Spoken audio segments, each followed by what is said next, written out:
தில்லாலங்கடி வேலையை ஆரம்பிச்சு மீனாவை தொந்தரவு பண்ற ரோகிணி முத்துவோட சேரப்போற சத்யா. ஸோ இந்த மாதிரியான விஷயங்கள் குறித்தா இன்னைக்கான சிறகடி காசை சீரியல்ல என்னென்ன நடந்துச்சு அப்படிங்கிறத பார்க்க போறோம்.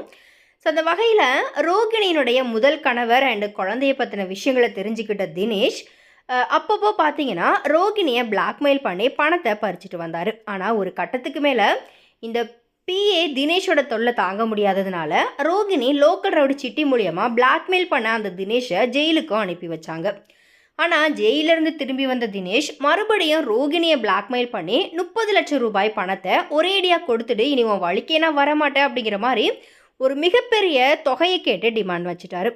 இந்த பணத்தை கொடுக்க முடியாத ரோகிணி மறுபடியும் லோக்கல் ரவுடி சிட்டிக்கிட்டேயே போயிட்டு உதவி கேட்குறாங்க.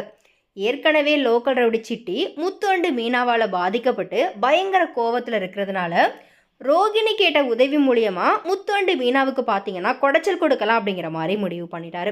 ஸோ அந்த வகையில் ரோகிணி கிட்ட நீங்கள் கேட்டபடி உங்களை பிளாக்மெயில் பண்ணுற அந்த தினேஷ் உங்கள் வழியில் தலையிடாதபடி நான் பார்த்துக்கிறேன், ஆனால் அதுக்கு பதிலாக முத்துக்கிட்ட இருக்கிற ஒரு வீடியோவை நீங்கள் லீக் பண்ணணும் அப்படிங்கிற மாதிரி கேட்டுக்கிட்டாரு. அதுக்கப்புறமா நடந்த உண்மை எல்லாத்தையுமே ரோகிணி கிட்ட சொன்ன நிலையில் ரோகிணிக்கும் வேறு வழியில் அவங்க தப்பிக்கிறதுக்காக இந்த விஷயத்தை நான் பண்ணுறேன் அப்படிங்கிற மாதிரி லோக்கல் ரவுடி சிட்டிக்கிட்ட அவங்க வாக்குறுதியும் கொடுத்துட்டாங்க.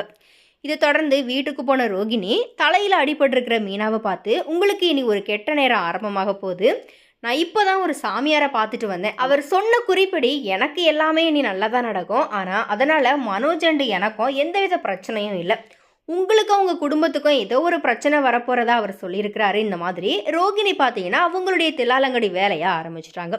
இதனால் அப்செட்டான மீனா யாருக்கு என்ன பிரச்சனை ஆக போகுதோ அப்படிங்கிற குழப்பத்தில் இருக்கிறாங்க. அப்போ முத்து நல்லதே ஒன்றும் கெட்டது நடக்காது அப்படிங்கிற மாதிரி மீனாவுக்கு ஆறுதல் சொல்கிறாரு. அடுத்ததா எப்படியாச்சும் முத்துவோட ஃபோனில் இருக்கிற அந்த வீடியோவை எடுக்கணும் அப்படிங்கிற மாதிரி ரோகிணி பிளான் பண்ணி சந்தர்ப்பத்தை யூஸ் பண்ணி முத்து ஃபோன்லேருந்து வீடியோவை எடுத்து அதை சோஷியல் மீடியாவில் வந்துட்டு ஷேர் பண்ணி மீனாவோட தம்பியை பயங்கரமாக அசிங்கப்படுத்த போகிறாங்க. இதை பார்த்து எல்லாருமே மீனாவோட தம்பி திருட அப்படிங்கிற மாதிரி பேச போகிறாங்க. அதோட இந்த வீடியோவை அனுப்புனது முத்து தான் அப்படிங்கிற மாதிரி ஆரம்பத்தில் மீனா அண்ட் அவங்களுடைய குடும்பத்தில் இருக்கிறவங்க எல்லாருமே வந்துட்டு கோவப்பட போகிறாங்க.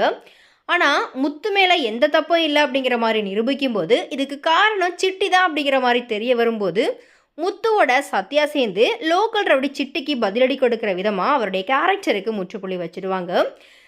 இதை தொடர்ந்து இந்த காரியத்தை செஞ்சது ரோகிணி தான் அப்படிங்கிற மாதிரி முத்துவுக்கு தெரிய வந்துடும். ஸோ ஆனால் எதுக்காக ரோகிணி இந்த மாதிரியான விஷயத்த பண்ணினாங்க, என்ன விஷயங்கள் அவங்களுக்கு பின்னாடி ஒளிஞ்சிருக்குது அப்படிங்கிறத கண்டுபிடிக்கிற விதமாக முத்து பார்த்தீங்கன்னா அடுத்தடுத்த முயற்சிகள் எடுக்க போகிறாரு. ஸோ இனி விதி குறித்த உங்களுடைய கருத்துக்கள் என்ன அப்படிங்கிறத மறக்காம கமெண்ட்டில் ஷேர் பண்ணுங்கள்.